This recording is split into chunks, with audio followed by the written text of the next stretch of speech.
પ્રભુ પણ પોતાના સર્વનું સમર્પણ કરે છે, પણ સંત બનવા માટે ભગવાન પરીક્ષા લે છે.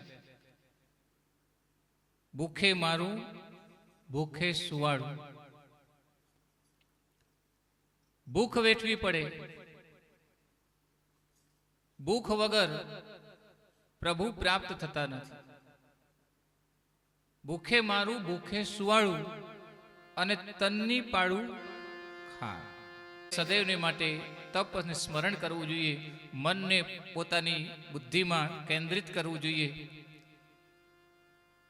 અને હે માં, આ સંસારની અંદર તને જે કંઈ લૌકિક દેખાય છે એ બધું સાચું નથી, એ બધું સ્વપ્ન છે.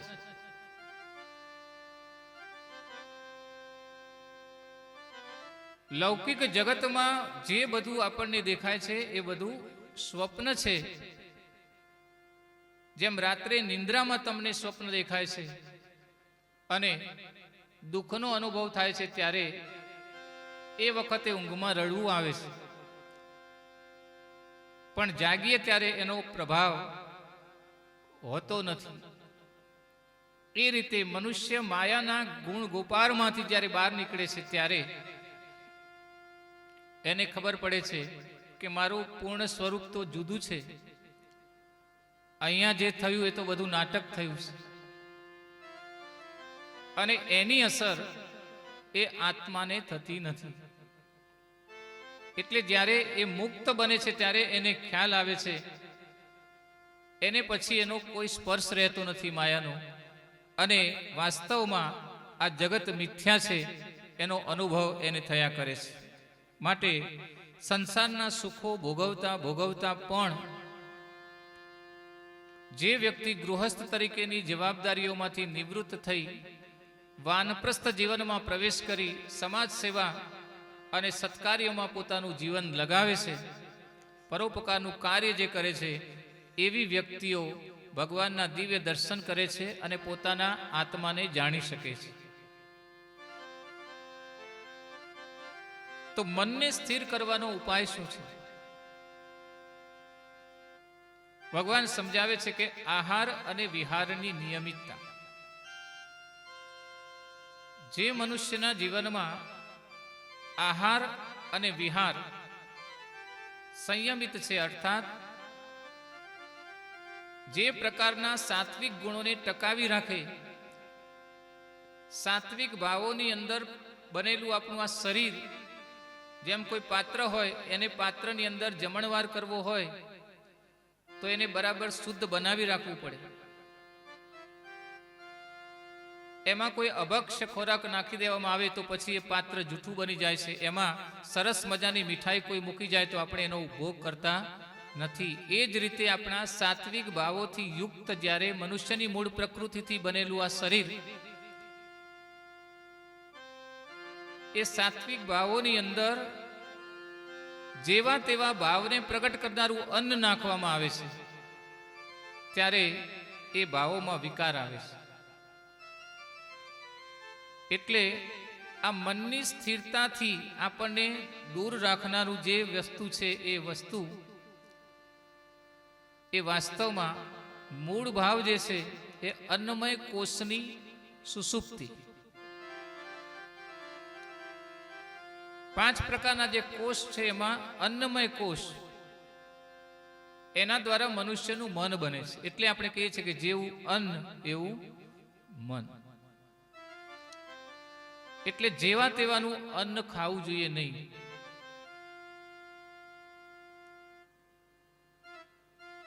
કારણ કે એનો સીધો પ્રભાવ જે ખરા અર્થમાં સંતો હોય છે એ અપરિગ્રહી હોય છે,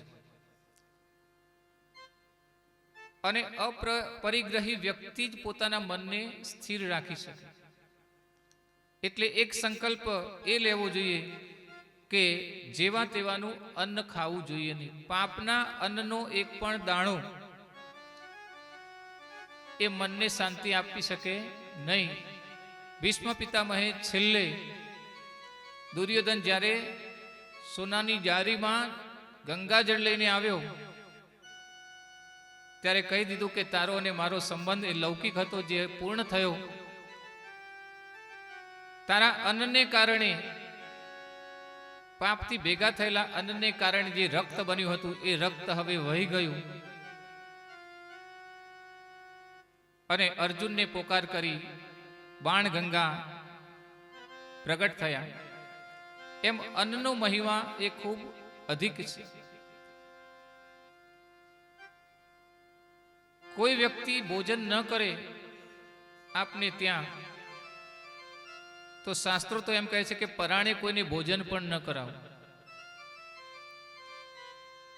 આપ ભલે સાત્વિક છો,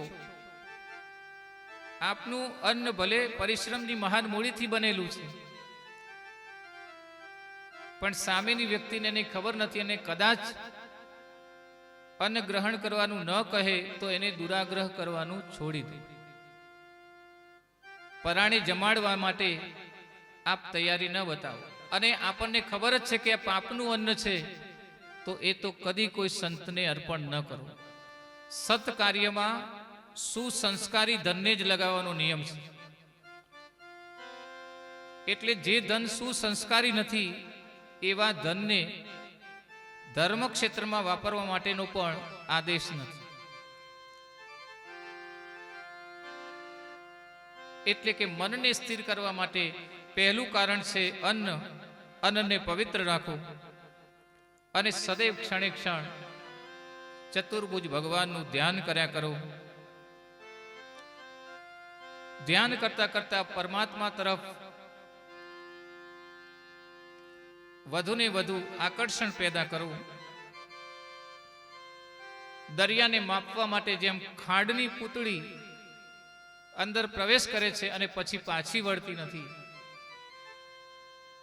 એવું તમારું દિવ્ય ભાવનું જાગરણ અને ઉજાગરણ કરો કે જેથી તમે પરમાત્મા સાથેનું અનુસંધાન કર્યા પછી એના જેવા બની જાઓ. ઓ સોઈ જાનહી જેહી દેહુ જનાઈ, जानत तुम ही हो जाई. राम सिया राम जय जय राम. राम सिया राम जय जय राम. सोई जानई जेहि देहु जाई, जानत तुम ही हो जाई. राम सिया राम जय जय राम. राम सिया राम जय जय राम. राम सिया राम जय जय राम. પ્રભુના સ્મરણમાં જે લીન બને છે, પરમાત્મા પણ એનું સ્મરણ કરતા થઈ જાય છે. વૈકુંઠમાં એક વખત નારદજી પધાર્યા છે. એમણે લક્ષ્મીજીને જોયા પણ ભગવાનને ન જોયા. અને શોધતા શોધતા જ્યારે આગળ વધ્યા ત્યારે એક એકાંત સ્થાનમાં ભગવાન બેઠા છે. નારદજી પૂછે છે કે આપ શું કરી રહ્યા છો? આપ કોનું ધ્યાન કરો છો? ત્યારે ભગવાન સ્વયં કહે કે હું મારા ભક્તોનું ધ્યાન કરું છું. ભગવાન પોતાના લોકલાડીના ભક્તોનું હંમેશા ધ્યાન રાખે છે. સહસ્ત્ર શીર્ષામ પુરુષ, સહસ્ત્ર નેત્રો વડે એ પોતાના ભક્તનું સદૈવ રક્ષણ કરે છે. પરમાત્માનું નામ સ્મરણ, આત્મચિંતન, શુદ્ધ અન્નની આહુતિ, સાત્વિક ભાવોને પ્રગટ કરનારી એ દવા છે. આત્મશક્તિઓને જાગૃત કર્યા વગર આ જીવ શાંતિને પ્રાપ્ત કરી શકતો નથી. જેમ કરિયાણું લેવા માટે કરિયાણાની દુકાનમાં જવું પડે, એમ ત્યાં કરિયાણું છે એટલે મળે, ત્યાં ટીવી માંગીએ તો ન મળે. એમ શાંતિનું મુખ્ય કેન્દ્ર બિંદુ, ગુરુત્વ બિંદુ એ આત્માની અંદર સ્થિત છે. એટલે શાંતિનો ભાવ પેદા કરવો હોય તો આત્મા સાથેનું જોડાણ અને ત્યાં જવા સુધીનું સામર્થ્ય આપણામાં જાગવું જોઈએ. એના વગર શાંતિ પ્રાપ્ત ન થાય. કારણ કે મનુષ્ય પ્રયત્ન કરે, થોડીક ભક્તિ કરે એટલે એમાં અહંકાર આવી જાય. એક માળા કરતો હોય અને પછી 3 માળા થાય એટલે 2 જણાને કહે, 11 માળા થાય એટલે 4 જણાને કહે, પુરસ્ચરણ કરે એટલે આખી દુનિયાને કહે કે મેં પુરસ્ચરણ કર્યું. અને જેટલા જણે વધારે જાણે એટલા થોડું થોડું કણ એમાંથી લઈ લે એટલે એની પાસે કશું બચે નહીં. બંદગીને ગુપ્ત રાખો, બંદગીને ગુપ્ત રાખો અને પાપોને જાહેર કરો, તો એવી જ વ્યક્તિ પોતાનું સામર્થ્ય વધારી શકે છે. પણ પાછો સમય આવે તો પાછું મન વિચલિત થઈ જાય છે. એ ભક્તિ માર્ગમાં આપણને ટકવા દેતું નથી. એટલે મન એ મુખ્ય વસ્તુ છે. એને તિતિક્ષાની પરાકાષ્ઠા એ 7મા માળે લઈ જવા માટે ખૂબ પ્રયત્ન કરવો પડે છે. મહાત્માજીએ તપ કર્યું, ઘર છોડીને ગયા, અને ઘર છોડીને ગયા પછી મનમાં એમ વિચાર્યું કે હવે તો સંન્યાસ લેવો છે ને પ્રભુના દર્શન કરવા છે, આત્માનું કલ્યાણ કરવું છે. એક નાની સરખી ઝૂંપડી બનાવી, એક બિલાડી આવી. સંત હૃદય છે એટલે એમને એમ થયું કે આ બિલાડી મારા દર્શન કરવા માટે આવી છે, કોઈ ઉત્કૃષ્ટ આત્મા હશે. એનું આવન જાવન ચાલુ રહ્યું એટલે મનમાં ભાવ જાગ્યો પાછો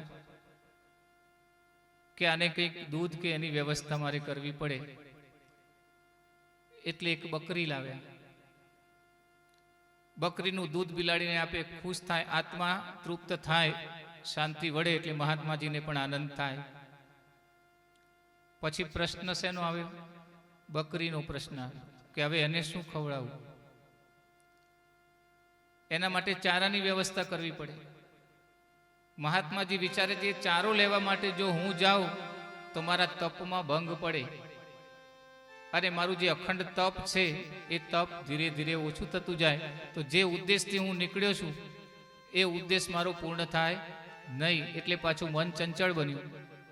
વિચાર કર્યો કે એક ભાઈને આપણે રાખીએ કે ઘાસચારો લાવીને બકરીને ખવડાવે. એક ભાઈને બોલાવ્યા ગામમાંથી. એ ભાઈ પછી તો ભગવાનનો સત્સંગ થયો એટલે એનો સંગ ત્યાં લાગી ગયો અને ત્યાં જ રહેવા લાગ્યો. પાછું સંતના મનમાં તો દયા જાગી.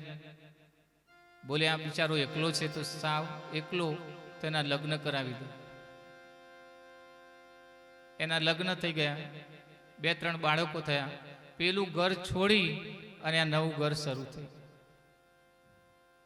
એટલે મન એવું છે કે મન એ મનુષ્યને સ્થિર થવા દેતું નથી.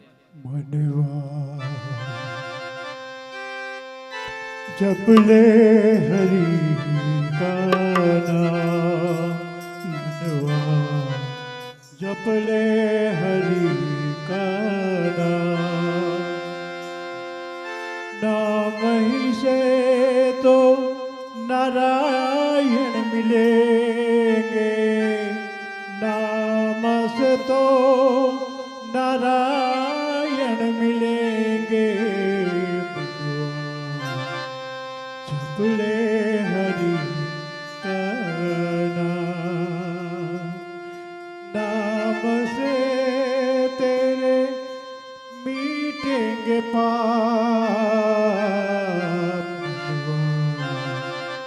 जपले जपले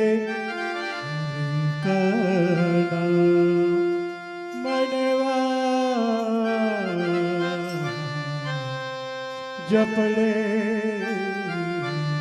हरि का.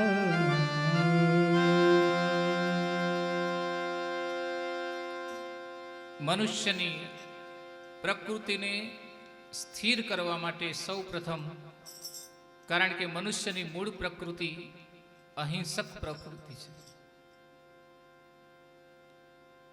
શુદ્ધ વસ્તુમાં કોઈ વસ્તુનો ઉમેરો કરવામાં આવે ત્યારે એનો ગુણ આ વસ્તુની અંદર લિપ્ત થાય છે. દૂધની અંદર આપણે ખાંડ નાખીએ એટલે ખાંડનો ગુણ જે છે એ દૂધની અંદર લિપ્ત થાય છે. એ આપણને દેખાતો નથી, પણ સૂક્ષ્મ રૂપે ત્યાં હાજર થઈ જાય છે. એ રીતે મનુષ્યના જીવનમાં જ્યારે વિકાર આવે છે ત્યારે એ વિકાર આ પ્રકૃતિને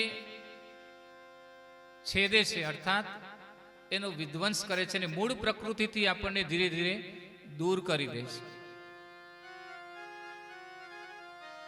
એટલે વ્યાસ ભગવાન ઉપદેશ આપે છે કે મનુષ્યએ સૌ પ્રથમ મનને સ્થિર કરવું જોઈએ અને ત્યારબાદ એના લોભથી એણે મુક્ત થવા પ્રયત્ન કરવો જોઈએ. લોભ મનુષ્યને ડૂબાડી દે છે. લોભથી મનુષ્યની અંદર અદૂરદર્શિતા આવે છે. લોભી માણસ આગળનું કંઈ જોઈ શકતો નથી અને એવા મનુષ્ય માટે વિપત્તિ અંજનનું કામ કરે છે. લોભને વશીભૂત થયેલા માણસ માટે એવું કહેવાય છે વિપત્તિ અંજનનું કામ કરે, એટલે એની સાથે વિપત્તિ જોડાયેલી જ રહે છે, દુઃખ જોડાયેલું જ રહે છે. ઉન્માદ હોય છે મનુષ્યને આગળ અને આગળ વધવાનો, પણ માત્ર અને માત્ર લૌકિક જગતમાં આગળ વધવાનો ઉન્માદ. પોતાને સુરક્ષિત કરવા માટે આ ઉન્માદ હોય છે. એક ઉંદરે ફરિયાદ કરી, મહાત્માજી મને બીક લાગે છે. બોલે કોની? બિલાડીની બીક લાગે છે. ચિંતા ન કરીશ. બોલ તારી શું ઈચ્છા છે? મને બિલાડી બનાવી દો બસ, તો હું પછી એનાથી નહીં ડરું. તથાસ્તુ, બિલાડી થઈ ગઈ. પાછી આવી, મહાત્માજી હજુ મને બીક લાગે છે. બોલે કોની? કૂતરાની બીક લાગે છે. તથાસ્તુ, આનો અંત કદી આવવાનો નથી. એટલે મનુષ્યએ એ લોભ અને પોતાને સુરક્ષિત કરવા માટે, આ લોભને તિલાંજલિ આપવા માટે સદૈવને માટે પ્રયત્નશીલ રહેવું જોઈએ. વ્યાસજી સમજાવે છે કે આ બધી અજ્ઞાનતાને કારણે ઊભી થયેલી માયાજાળ છે. એટલે આ બધી અજ્ઞાનતાને દૂર કરવા માટે કપિલ મહામુનિ માતાજીને દિવ્ય ભાવથી ઉપદેશ આપે છે કે સૌથી પહેલું કામ મનુષ્ય જ્ઞાન મેળવવું પડે. મનને કેવી રીતે સ્થિર કરવું, વિકારોથી કેવી રીતે મુક્ત રહેવું, આ બધી જાણકારી મનુષ્યને જ્ઞાનથી પ્રાપ્ત થાય છે. માટે જ્ઞાન મેળવવા માટે વેદો તરફ મનુષ્યએ હંમેશા દ્રષ્ટિ રાખવી પડે. ઓન લોભી એ આત્મને સમજાવો, મારા ગુરુજીને પૂછો રૂડા, જ્ઞાન તો બતા.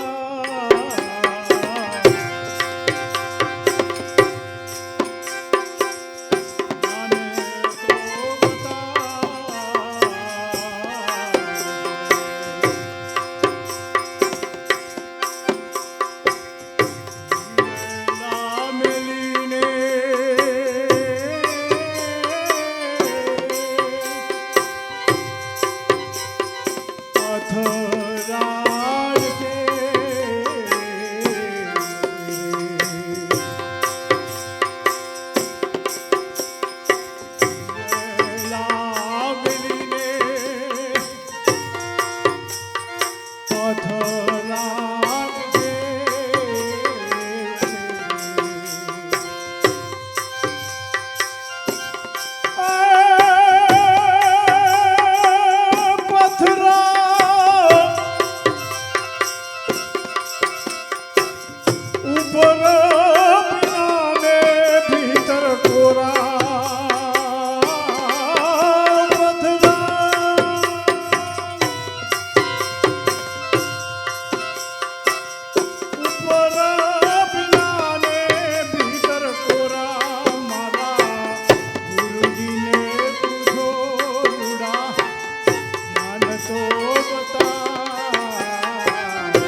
જ્ઞાન એ મનુષ્યને દરેક પ્રકારના અભાવોમાંથી મુક્ત કરી શકે છે.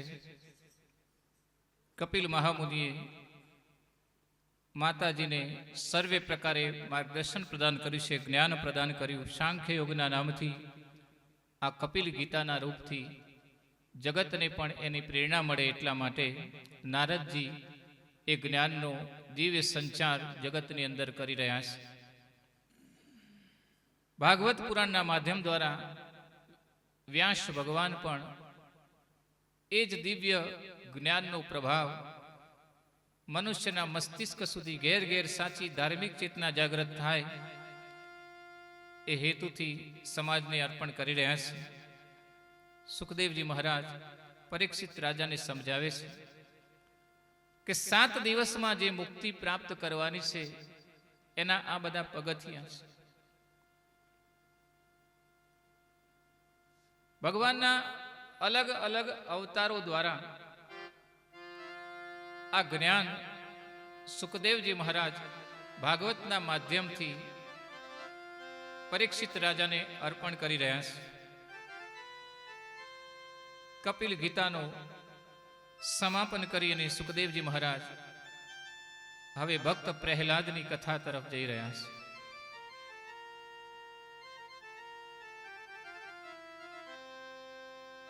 પિતાનું નામ છે હિરણ્યકશિપુ અને માતાનું નામ છે કયાધુ.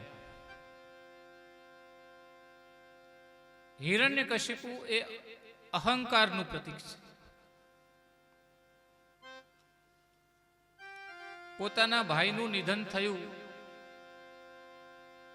અને ભગવાનના અવતાર દ્વારા થયું. ભગવાન વિષ્ણુનો વરાહ અવતાર અને એના માધ્યમ દ્વારા પોતાના ભાઈ હિરણાક્ષનો વધ થયો છે એમ જાણીને ખૂબ ક્રોધિત થયો અને ભગવાનની સામે યુદ્ધે ચડવા તૈયારી કરી રહ્યો છે.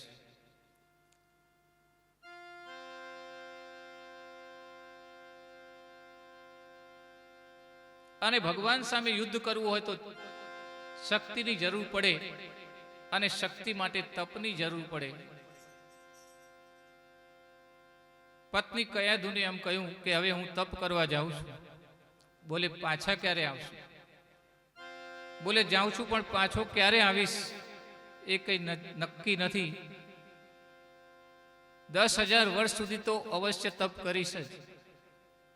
સતયુગની અંદર આયુષ્ય લાંબુ છે અને સિદ્ધિઓ પ્રાપ્ત કર્યા પછી બરાબર તાકાત મેળવીને હું ઘેર પાછો આવીશ. હિરણ્યકશિપુ મંદરાચળ પર્વત ઉપર આવ્યો છે. વિષ્ણુ પુરાણની અંદર વ્યાસ ભગવાને આ કથાનો ઉલ્લેખ કર્યો છે કે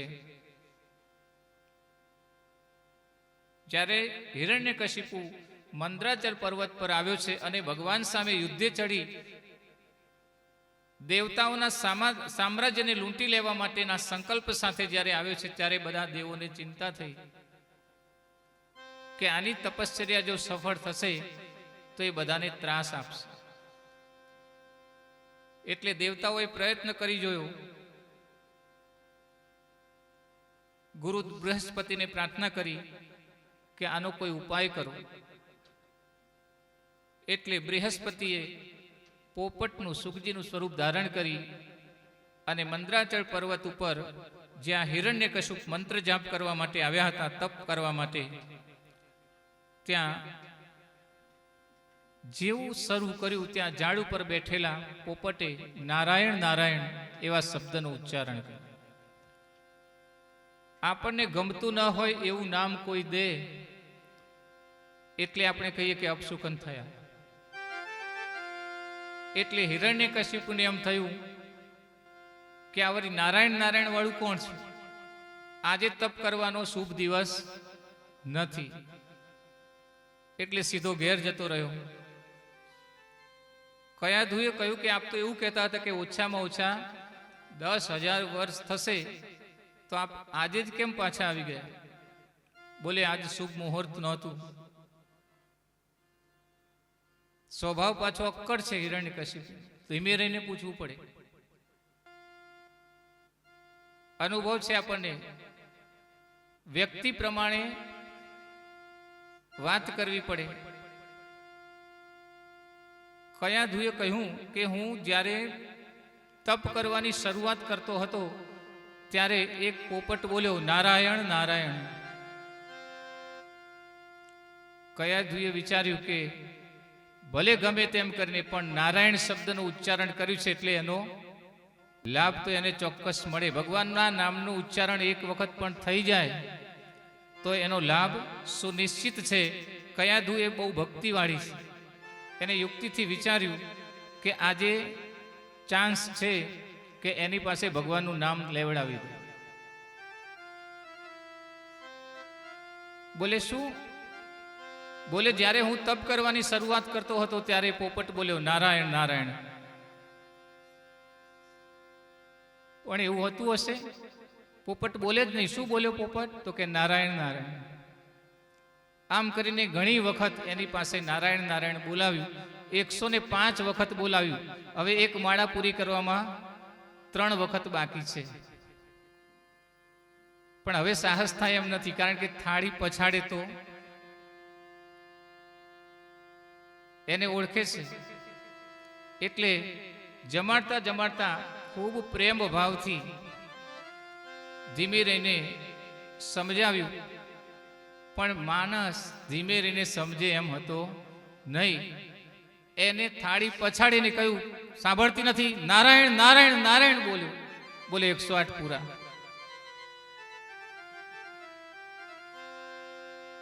એટલે નારાયણનો 108 વખત જપ કર્યો છે. એટલે કયાધુને ખૂબ આનંદ થયો. ભલે ગમે તે થયું પણ એણે ભગવાનનું નામ તો લીધું છે. મારા પતિ કોઈ દિવસ ભગવાનનું નામ લેતા ન હતા અને આજે 108 વખત નારાયણ ઉચ્ચાર્યું છે. ભલું થવાનું સુનિશ્ચિત છે.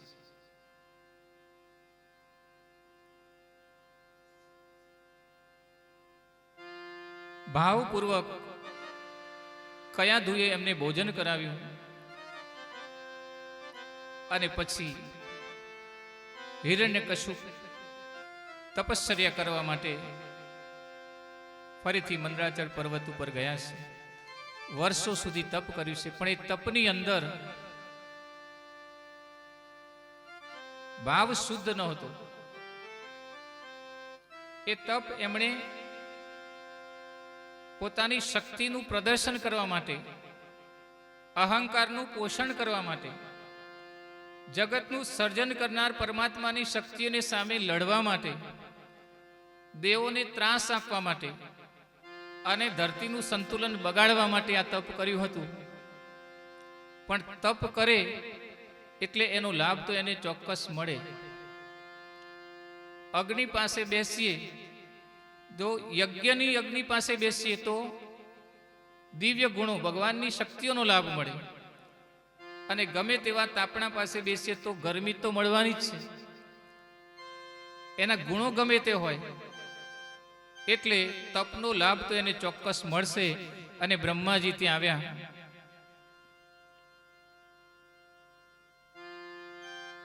અંજલિ ભરીને જળ છાંટ્યું છે ને રાફડામાંથી હિરણ્યકશિપુ બહાર આવ્યો. બ્રહ્માજીએ પૂછ્યું, બોલ તારી શું ઈચ્છા છે? બોલે મને અજર અમર બનાવો. બોલે એ શક્ય નથી. બીજું કઈ માગવું હોય તો માગ, મારે બીજું કશું જોઈતું નથી.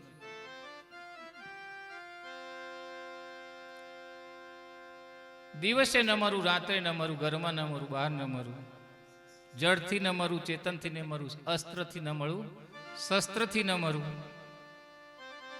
બ્રહ્માજીએ વિચાર કર્યો કે તપ કર્યું છે એટલે આ બધું એને આપવું તો પડે જ. બ્રહ્માજીએ વરદાન આપ્યું છે અને હિરણ્યકશિપુની શક્તિ વધી ગઈ. ઇન્દ્ર વગેરે દેવોને એણે પડકાર ફેંક્યો. દુઃખી થયા. વૈષ્ણવોને આનાથી ખૂબ દુઃખ થયું.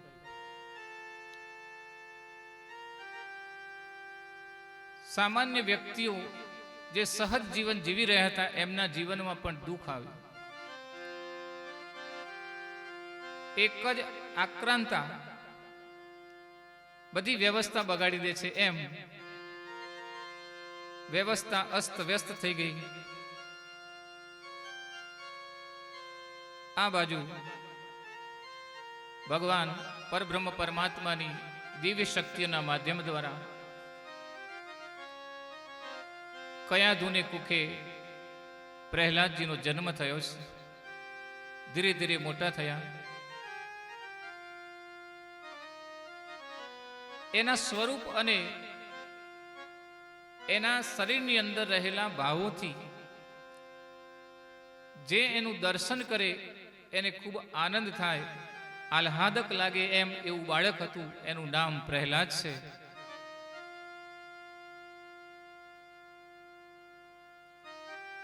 એના પિતાજી આવ્યા છે, બોલે આને બરાબર રાજનીતિથી યુક્ત કરવો પડે, પોતાનો બાળક છે. સુખદેવજી વર્ણન કરે છે કે હે રાજન, સંડામર્ક નામના જે સંત્રી હતા પ્રહલાદજીને રાજનીતિ શીખવાડે છે. પણ પ્રહલાદજીએ તો માતાના ગર્ભની અંદર પ્રભુના ગુણગાન સાંભળેલા અને એમનું આકર્ષણ માત્ર અને માત્ર પરમાત્મા તરફ હતું. એટલા માટે એ રાજનીતિનો રંગ એમની ઉપર લાગ્યો નહીં. પ્રહલાદજીને જન્મથી ભક્તિનો રંગ લાગેલો એ મહાવૈષ્ણવ છે. ગુરુજી ભણાવે છે એમ છતાં એમાં એનું મન લાગતું નથી. પણ જે જ્ઞાન લઈને આવ્યા છે, આપણા શાસ્ત્રો બતાવે છે કે મનુષ્ય માતાના ઉદરની અંદર જ્યારે બીજના રૂપમાં સ્થાપિત થાય છે ત્યારે આજુબાજુના દિવ્ય વાતાવરણની અસર એની ઉપર સુનિશ્ચિત હોય છે. એટલે કયાધુ જ્યારે હિરણ્યકશિપુ તપ કરવા ગયો ત્યારે કયાધુ એ ભગવાનની ભક્તિ કરતા હતા. અને એ ભક્તિ કરતા કરતા જ્યારે એમને ઊંઘ આવે ત્યારે પણ પ્રહલાદજી એમ કહે કે માના ગર્ભમાં બેઠા બેઠા હું ભગવાનનું નામ સ્મરણ સાંભળતો, ભગવાનની ભક્તિ સાંભળતો, અને એટલા માટે મારું આકર્ષણ મારા ભગવાન તરફ છે એવું પોતાના મિત્રોને ધીરે ધીરે શીખવવા લાગ્યા. અને એમાં ખૂબ આનંદ છે.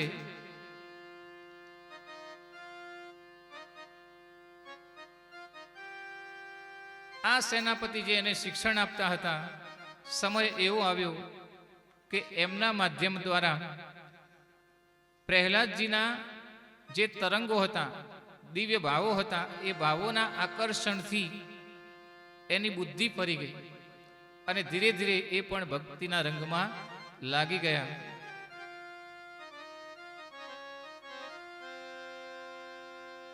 ઓ સુર નર મુનિ सबकी अरीति स्वार्थ लगी सबकी कर प्रीति. राम सिया राम जय जय राम. राम सिया राम जय जय राम. राम सिया राम जय जय. પણ સ્વાર્થ બુદ્ધિ એના પિતામાં છે, કારણ કે મારું બાળક રાજનીતિમાં શ્રેષ્ઠ બને. આ બાજુ નવી લીલા શરૂ થઈ છે. પ્રહલાદજીની ભક્તિથી એનો મિત્ર સમુદાય નાના બાળકની અવસ્થામાં પણ અને એને શિક્ષણ આપનાર ગુરુજી પણ બદલાઈ ગયા છે. એક દિવસ હિરણ્યકશિપુને એમ થયું કે લાવ હું પૂછી તો જોઉં કે કેવું શિક્ષણ પ્રાપ્ત કર્યું છે.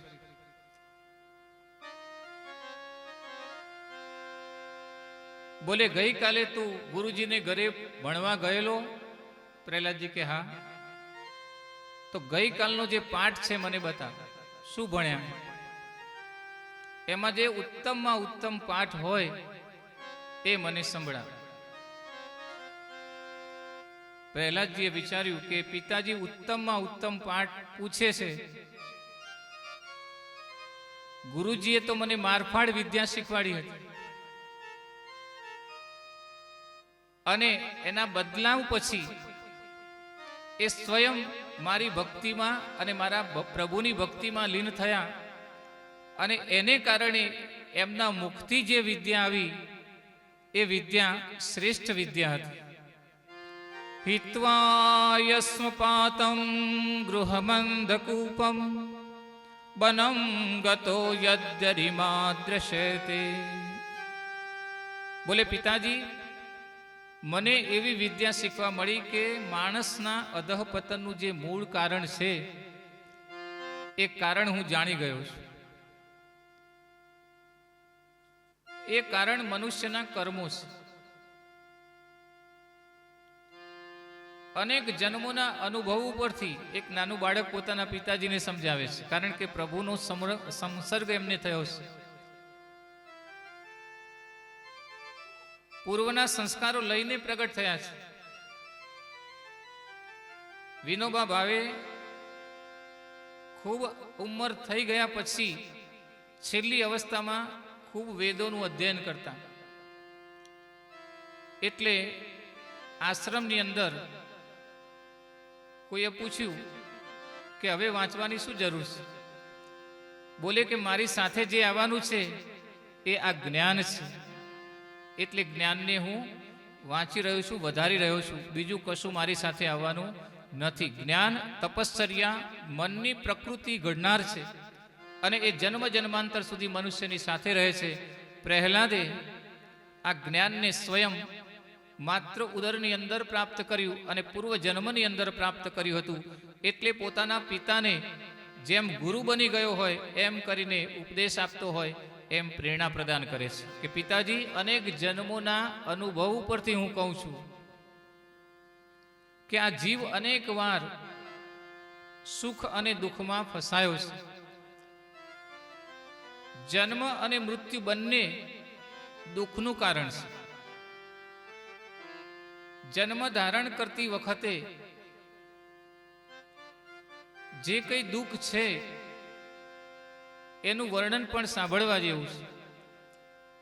માતાના ઉદરની અંદર નરક ભોગવાય છે અને મૃત્યુ સમયે કુકર્મો કરવાથી, ભોગોનો વિલાસ કરવાથી, રોગોને કારણે મનુષ્ય દુઃખોમાં ફસાય છે. એટલે જન્મ અને મૃત્યુ બંને કષ્ટદાયક છે. એ બંનેમાંથી જો મુક્તિ મેળવવી હોય તો પ્રભુનું સ્મરણ, આ બધું હું પ્રભુ પરમાત્માની કૃપા દ્વારા મારા અનુભવથી હું તમને કહું છું. બોલે એને માટે નારાયણનું શરણ લેવું જોઈએ.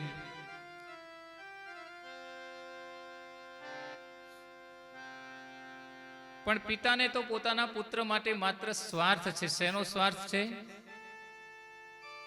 એ રાજનીતિ સંભાળે અને વારસો સંભાળે. ગરજ છે એ માણસને ગુલામ બનાવી દે છે. આ જગતમાં ગરજને એવું શસ્ત્ર માનવામાં આવ્યું છે કે જે શસ્ત્ર દ્વારા બુદ્ધિશાળીઓની બુદ્ધિ કુંઠિત થઈ જાય છે. જ્ઞાનનો ઉપદેશ કરનારો એ સ્વાર્થ બુદ્ધિને કારણે તુચ્છ બની જાય છે.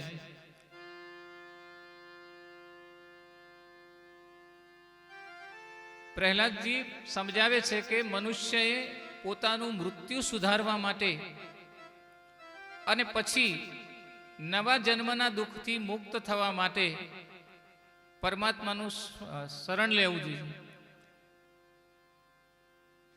નારાયણ નારાયણ. પણ હિરણ્યકશિપુ એ તો એના દુશ્મન બનીને આવ્યા છે. પણ પિતાજી, જવાનું સુનિશ્ચિત છે.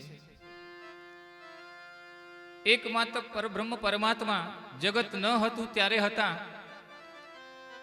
જગત છે ત્યારે પણ છે અને પછી પણ જગત જશે ત્યારે પણ એ જ રહેવાના છે. એટલે એકમાત્ર એનું શરણ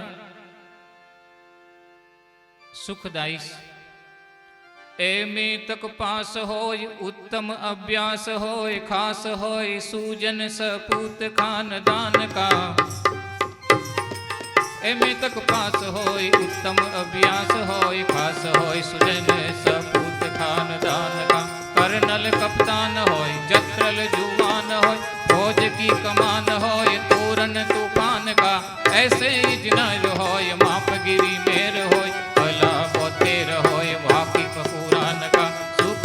ભાવ હોય દિલ દરિયાવ હોય પિંગલ બચાવ અંત બને નહીં કારકા પિંગલ બનાવ અંત નહે બને કારકા એમે થયો હોય ગમે તે ડિગ્રી લીધી હોય પણ છેલ્લે પિતાજી એને જવું પડશે અને મૃત્યુનું જે દુઃખ છે એ સહન થાય એમ હોતું નથી માટે પરમાત્માને શરણે જાઓ બોલે આ છોકરો કેવો છે એના ગુરુને બોલાવ્યા બોલે એનો સ્પર્શ માત્ર ભગવાન તરફ આકર્ષણ વધારનારો છે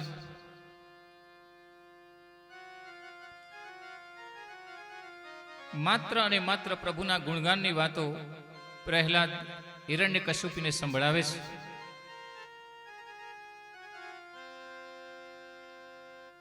ખૂબ પહેલા તો સમજાવ્યું છે સામ દામ દંડ અને ભેદ આ નીતિ છે સમજાવટથી કામ લીધું પણ કામ લાગ્યું નહીં અયોગ્ય વ્યક્તિ દ્વારા ઉપદેશ આપવામાં આવે તો એ બંનેનો સમય બરબાદ છે જે વ્યક્તિ પ્રત્યે આપને શ્રદ્ધા ન હોય એ વ્યક્તિના માધ્યમ દ્વારા કોઈ વાત આપણે સાંભળીએ તો એ વાહિયાત લાગે છે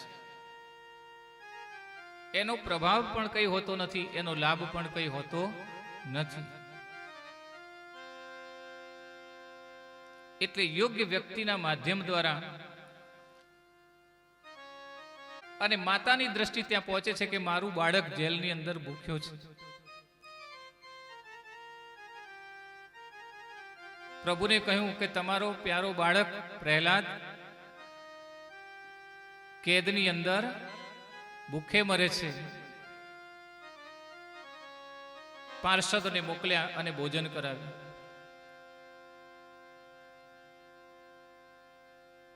સંત્રીઓને એમ થયું કે આ તો જેલની અંદર કઈ ખાય છે ચમત્કારી માણસ લાગે છે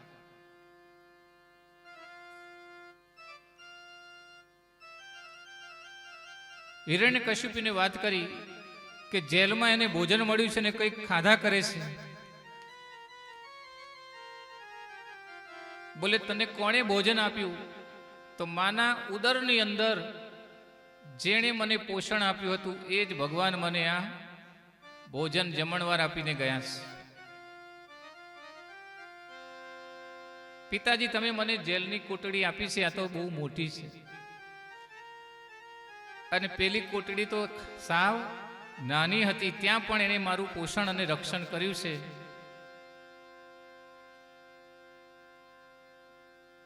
હિરણ્યકશ્યપ વિચાર કરે છે કે હવે આનું શમન કેવી રીતે કરવું આને બાંધવો કેવી રીતે ઉપાય જડતો નથી અને હિરણ્યકશ્યપને ભય લાગ્યો કે મને મારવા તો આવ્યો નથી ને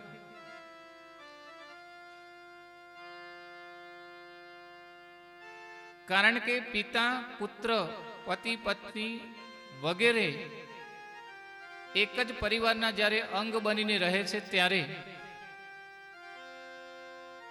કોઈ એક અંગની અંદર વિઘ્ન પેદા થાય છે ત્યારે આખા શરીરને દુઃખ થાય છે એમ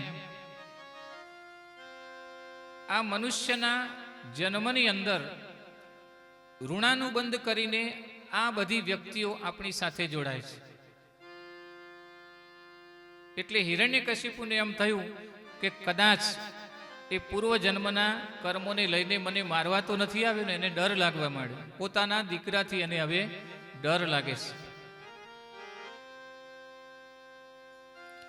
કૌભાર્યાચરેત પ્રાજ્ઞો ધર્માન ભાગવતાનિહ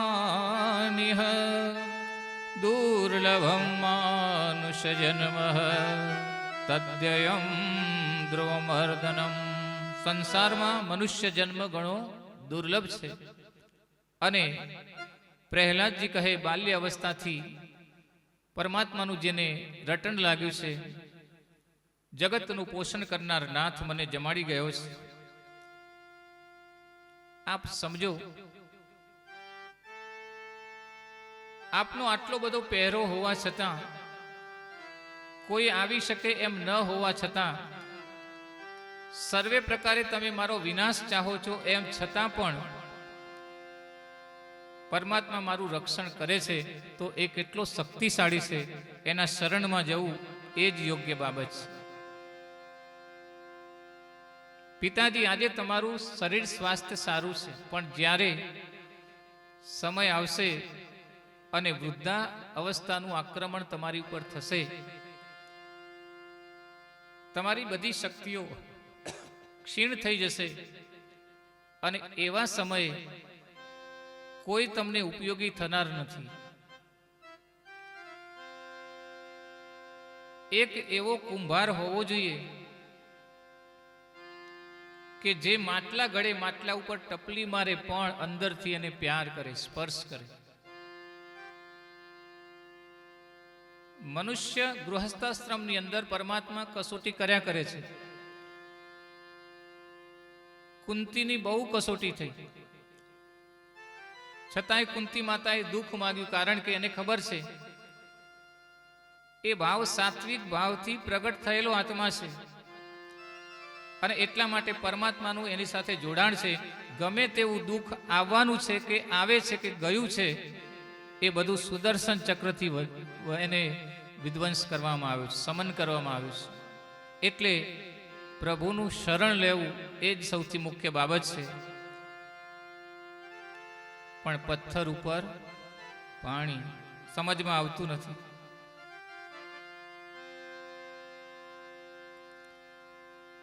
ખૂબ અત્યાચાર, છેવટે પર્વત ઉપરથી એને ફેંકી દેવામાં આવ્યો, જળમાં ડૂબાડીને મારવાની કોશિશ થઈ. પ્રહલાદ તો હંમેશા ભગવાનનું સ્મરણ ચિંતન કરે છે. હરે રામ રામ રામ હરે હરે, હરે રામ રામ રામ રામ હરે હરે, હરે રામ રામ રામ હરે હરે, હરે રામ રામ રામ હરે હરે, હરે કૃષ્ણ કૃષ્ણ કૃષ્ણ હરે હરે, હરે કૃષ્ણ કૃષ્ણ કૃષ્ણ હરે હરે, હરે કૃષ્ણ કૃષ્ણ કૃષ્ણ હરે હરે, હરે કૃષ્ણ કૃષ્ણ કૃષ્ણ હરે હરે, હરે રામ રામ રામ હરે હરે, હરે રામ રામ રામ હરે હરે, હરે કૃષ્ણ કૃષ્ણ કૃષ્ણ હરે હરે, હરે કૃષ્ણ કૃષ્ણ કૃષ્ણ હરે હરે, હરે રામ રામ હરે હરે, હરે રામ રામ રામ હરે હરે, હરે વિષ્ણુ વિષ્ણુ વિષ્ણુ હરે હરે, હરે વિષ્ણુ વિષ્ણુ વિષ્ણુ હરે હરે. અને પ્રહલાદ ત્યાં ભક્ત પરમાત્માની દિવ્ય ભક્તિ કરી રહ્યા છે, ત્યાં હિરણ્યકશિપુ ફરીથી આવે છે. બોલે, શું કરે છે? મારા શત્રુનું તું કીર્તન કરી રહ્યો છે. મારા સિવાય જગતમાં બીજો ઈશ્વર છે જ નહીં. હિરણ્યકશિપુને એમ લાગે છે, અહંકારી માણસને એમ જ લાગે કે મારા જેવું બીજું કોઈ નથી. તું મારા શત્રુનું વિષ્ણુનું કીર્તન કરે છે. તું એમ ઈચ્છે છે કે તારો વિષ્ણુ અહીં પધારશે. આ મારું રાજ્ય છે અને મારા રાજ્યમાં એને પ્રવેશવાની સખત મનાઈ છે.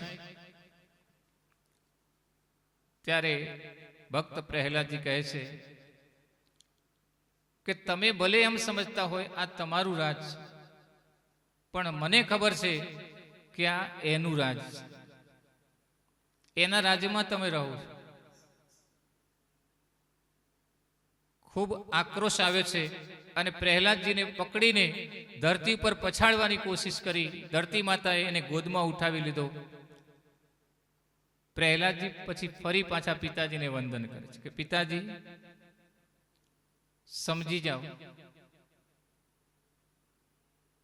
તમે એમ માનો છો કે તમે વીર છો, તમે વીર નથી. વીર તો એને કહેવાય કે જે તમારા અંદરના શત્રુઓને મારે. અંદરના શત્રુઓને મારે એ વીર કહેવાય.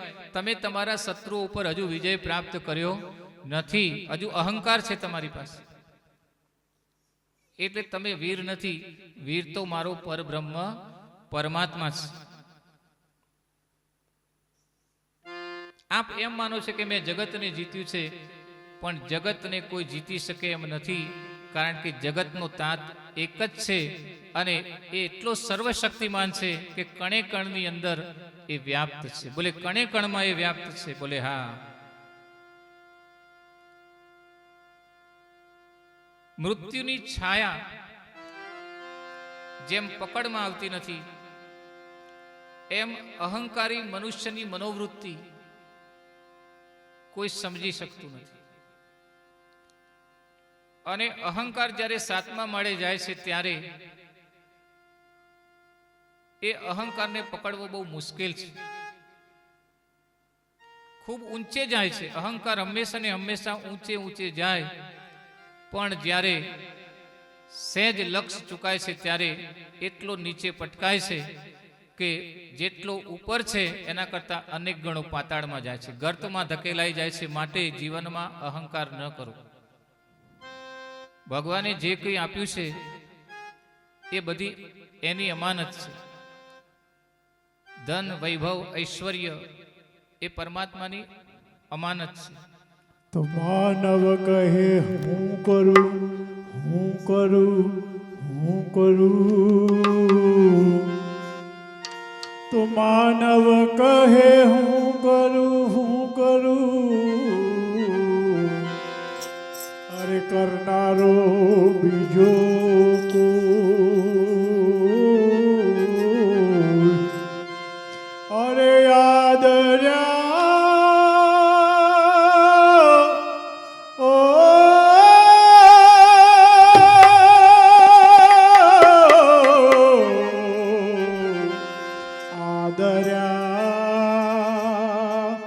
અધૂરા રહે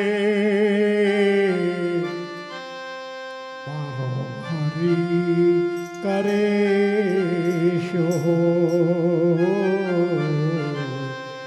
મારો હરી કરે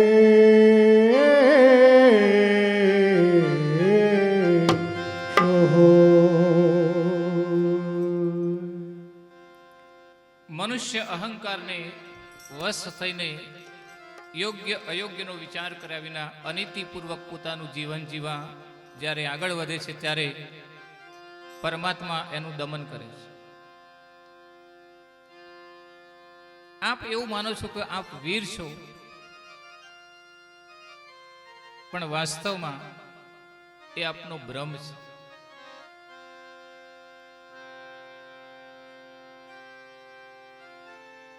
વાક યુદ્ધ થયું, જીભા જોડી પણ થઈ પુત્ર અને પિતાને. બોલે મારો દીકરો થઈને તું મને ઉપદેશ આપે છે. અતિ ક્રોધિત થયો છે. આજ હું તારી એવી દશા કરીશ કે તારું રક્ષણ કરનારો વિષ્ણુ અહીં આવી શકશે નહીં. પ્રહલાદે કહ્યું મારા પ્રભુ તો સર્વવ્યાપક છે, એ અહીંયા હાજર જ છે. એ તમારામાંય છે, મારામાંય છે, આજુબાજુવાળા બધામાં છે. એટલા માટે મારો પ્રભુ એને બોલાવવાની પણ જરૂર નથી, એ તો અહીંયા જ હાજર છે. બોલે તારા ભગવાન સર્વત્ર છે, તો આ થાંભલામાં તારો ભગવાન છે. ક્વાશૌ યદિ સર્વત્ર કસ્માત સ્તંભે ન દ્રશ્યતે. તારો પ્રભુ સર્વત્ર વ્યાપ્ત છે, તો આ થાંભલામાં છે એ દેખાતો નથી. પ્રહલાદ જવાબ આપે છે કે જી હા, મારો પ્રભુ આ સળગતા થાંભલામાં છે.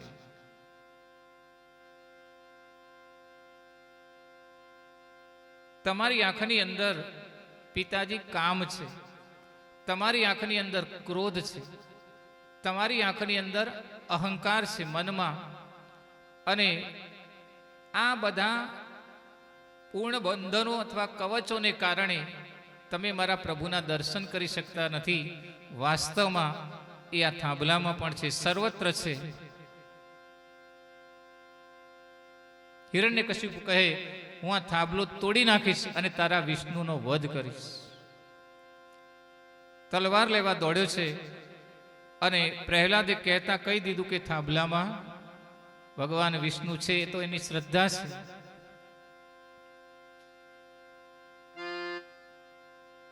હાથ જોડી પ્રભુને ફરીથી પ્રહલાદજી પ્રાર્થના કરી રહ્યા છે કે હે પ્રભુ, હું જેવો છું તેવો છું, પણ તારો છું.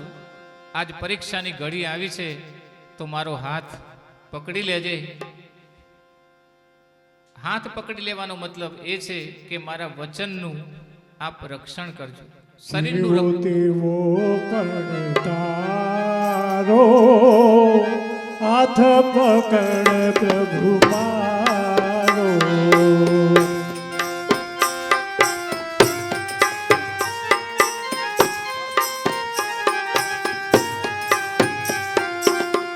જેવો તેવો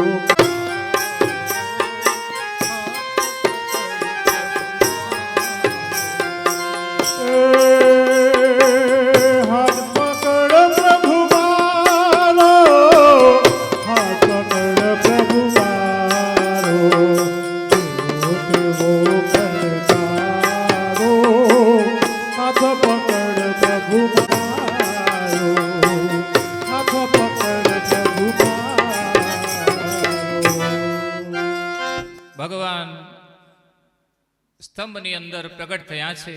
નૃસિંહ સ્વામી ભયંકર ક્રોધિત થઈ અને ગુરુ ગુરુ એવો અવાજ કરતા થાંભલામાંથી પ્રગટ થયા છે. પ્રભુએ હાથ લંબાવ્યા અને હિરણ્યકશિપુને પકડી લીધો છે. પ્રશ્ન પૂછે, બોલો દિવસ છે કે રાત? બોલે નથી દિવસ નથી રાત. પૃથ્વી છે કે આકાશ? બોલે નથી પૃથ્વી કે નથી આકાશ. પકડી રાખ્યો છે. ઘરની બહાર છે કે અંદર? બોલે નથી બહાર કે નથી અંદર. ઉમરે અસ્ત્ર અને શસ્ત્રથી તને હું નહીં મારું, પણ મારા નખથી તારો વધ કરીશ. ભગવાન નૃસિંહ પ્રગટ થયા છે. બોલીએ નરસિંહ ભગવાન કી. હિરણ્યકશિપુને દેહનું અભિમાન છે. શરીર એ ઘર છે. શરીર આ ઘર છે. ઘરની અંદર જીભ છે એ ઉમરો છે. એ અંદર પણ ન કહેવાય અને બહાર પણ ન કહેવાય.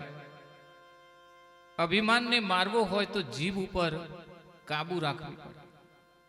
એ લૂલી જે માગે એને આપી દેવું નહીં. એને થોડી થોડી સમજાવી.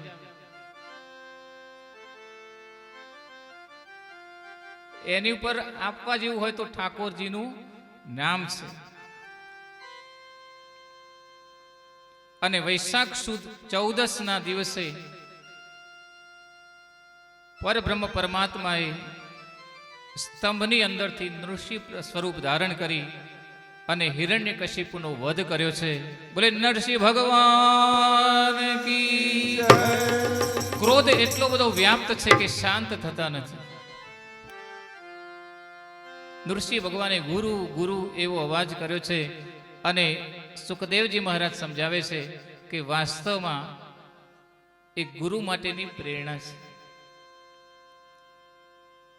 જીવનમાં ચાલવાનું શીખવાડે એ ગુરુ. ચલના સિખા દિયા હૈ. જીવનમાં ગલવાનું શીખવાડી દે, સમર્પણ કરવાનું શીખવાડે એ ગુરુ. ચલના સિખા દિયા હૈ, ગલના સિખા દિયા હૈ. ચલના સિખા દિયા હૈ. चलना सिखा दिया है, चलना सिखा दिया है, चलना सिखा दिया है. गन गोर आदियों में, गन गोर आदियों सिखा दिया है, चलना सिखा दिया है, घनघोर दिया दिया है। हमको मिला हुआ है गुरुदेव का महाबल, हमको मिला हुआ है गुरुदेव का महाबल। माँ ने हमें दिया है अपना पुनीत आंचल, माँ ने हमें दिया है अपना पुनीत आंचल। इस प्यार के सहारे चलना सिखा दिया है, चलना सिखा दिया है। घनघोर यादियों में, घनघोर यादियों में चलना सिखा दिया है, चलना सिखा दिया है। साधन भरे पड़े हैं पर साधना नहीं है, साधन भरे पड़े हैं पर साधना नहीं है। साधन भरे पड़े हैं पर साधना नहीं है, साधन भरे पड़े हैं पर साधना नहीं है। भगवान तो यही है आराधना नहीं है, भगवान तो यही है आराधना नहीं है। अपनी उपासना को फलना सिखा दिया है, फलना सिखा दिया है। घनघोर यादियों में, घनघोर यादियों में चलना सिखा दिया है, चलना सिखा दिया है। चलना सिखा दिया જીના માધ્યમ દ્વારા ગુરુપદની શોભા વધારતા વધારતા પરબ્રહ્મ પરમાત્માજીએ ભક્ત પ્રહલાદને દિવ્ય ગુણોથી યુક્ત કર્યા અને એ દિવ્ય ગુણોના માધ્યમ દ્વારા પરમાત્મા સત્તામાં પોતાની શ્રદ્ધા દ્રઢ કરી અને દ્રઢ કરેલી શક્તિ જે છે, વિશ્વાસ જે છે, એ પ્રભુના દર્શન સુધી એમને પહોંચાડી દીધા. જેની ભક્તિ દ્રઢ હોય છે એને પરમાત્માના દર્શન સુનિશ્ચિત છે. પણ ભક્તિમાં જો થોડી ઘણી કચાશ હોય તો એનાથી વંચિત રહી જવાય છે. અને ભક્તિની કચાશ કઈ છે એની જાણકારી જો પ્રાપ્ત થાય અને અહંકારથી જો મુક્ત રહી શકાય, થોડીક ભક્તિ કર્યા પછી આવેલા અહંકારથી જો મુક્ત રહી શકાય તો પોતાની કચાશ દૂર કરી શકાય, નહીં તો એને પોતાની ઉણપ દેખાતી નથી. જેમ હિમાલયની અંદર આપણા સપ્ત ઋષિમુનિઓ જે સનાતન સંસ્કૃતિની સંસદ ચલાવે છે, આ સનાતન સંસ્કૃતિને મિટાવી શકે એવું કોઈ જગતમાં થવાનું નથી. કારણ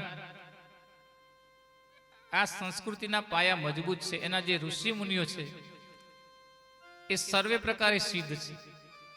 એ સ્થૂળમાં પણ પ્રવેશ કરી શકે છે અને સૂક્ષ્મમાં, એ જળમાં પણ પ્રવેશ કરી શકે એમ છે અને ચેતનમાં. એટલે વિજ્ઞાન ગમે તેટલું આગળ વધે પણ આપણા ઋષિ મુનિઓ એ સાધનાના માધ્યમ દ્વારા, પરબ્રહ્મ પરમાત્માની શક્તિઓના માધ્યમ દ્વારા એટલા સમર્થ છે કે આ સંસ્કૃતિને કદી આંચ આવવાની નથી. અને એના માટે સંતો ઋષિ મુનિઓ આ કુંભ મેળા વગેરે ઇત્યાદિનું આયોજન કરતા હતા. કુંઠિત થયેલી વિચારધારાને વિસ્તૃત કરવા માટે, સંકીર્ણ સ્વાર્થી યુક્ત વિચારધારાને સમગ્ર જનમાનસ માટે સુલભ કરવા માટે આ સંતો અને મહાત્માઓ પ્રયત્ન કરે છે. વાસ્તવમાં તો તપના બળ વડે જ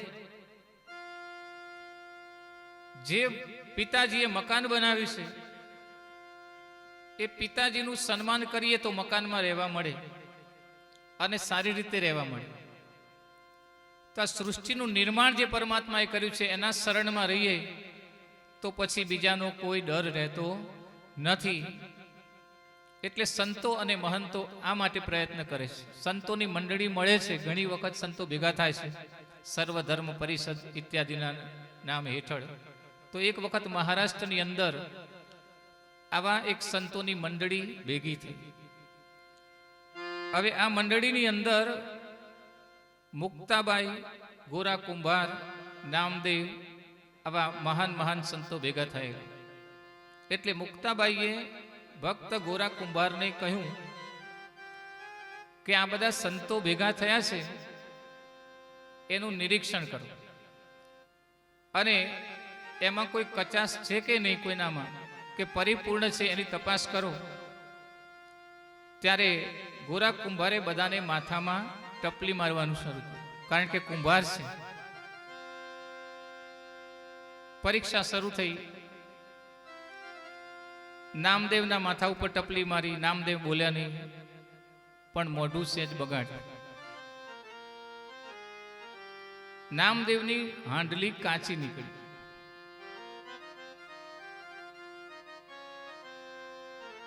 નામદેવે એના મનમાં થોડોક અહંકાર હતો, એટલે અભિમાન થયું કે કુંભારના હાંડલા પારખવાની જે રીત છે એ કઈ એનાથી થોડું મસ્તિષ્કનું પારખું થાય, યોગ્યતાનું પારખું થોડું માટલા ઘડનારથી થાય. એટલે એમણે મોઢું સેજ બગાડ્યું. બધા ભક્તોની મસ્તક ઉપર ટપલી મારી અને ગોરા કુંભારે નિર્ણય જાહેર કર્યો સંતોની મંડળીમાં કે ભાઈ, કોની હાંડલી કાચી છે, કોની ભક્તિ એમાં થોડીક ઉણપ છે, કચાશ છે. નિર્ણય જાહેર થયો કે બધાના હાંડલા પાકા છે, પણ એક નામદેવ એમની હાંડલી હજુ કાચી છે. એટલે તમને શિક્ષણ અને તપની જરૂર છે. નામદેવજી ભગવાન વિઠ્ઠલ પાસે આવ્યા અને કહ્યું કે મારું અપમાન થયું છે. સંતોએ એમ કહ્યું કે મારી હાંડલી કાચી છે.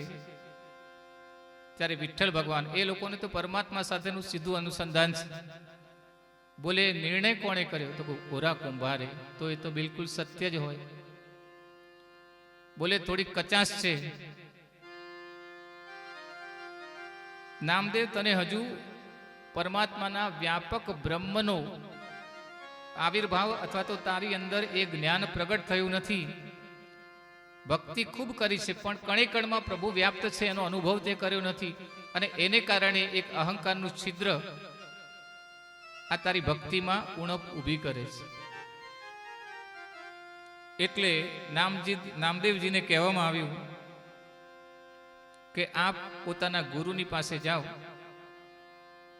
મુક્તાબાઈએ ઉપાય બતાવ્યો કે વિશ્વબા ખેચર, આ તપસ્વી સંત છે, એની પાસે તમે જાઓ અને કાચી હાંડલીને પકવીને પાછા આવો.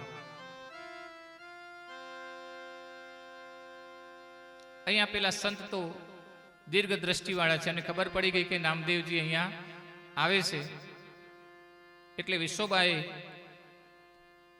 પોતાના પગ જે છે શિવલિંગ ઉપર સ્થિત કર્યા. તો નામદેવજીને એમ થયું કે આ કેવો સંત, આ કેવી રીતે મારા ગુરુ બની શકે.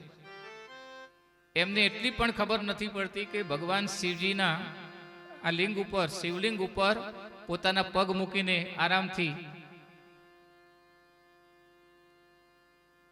નામદેવજી એમ કહ્યું કે મુક્તાબાઈએ મને મોકલ્યા છે. એમને તો પહેલેથી ખબર હતી. બોલે, આ શું રીત છે ભગવાનને ભક્તિ કરવાની? ત્યારે ગુરુ તરીકે નામદેવજીને કહેવામાં આવ્યું કે તમે એક કામ કરો, આ મારા પગ એવી જગ્યા પર મૂકો કે જ્યાં પ્રભુ ન હોય.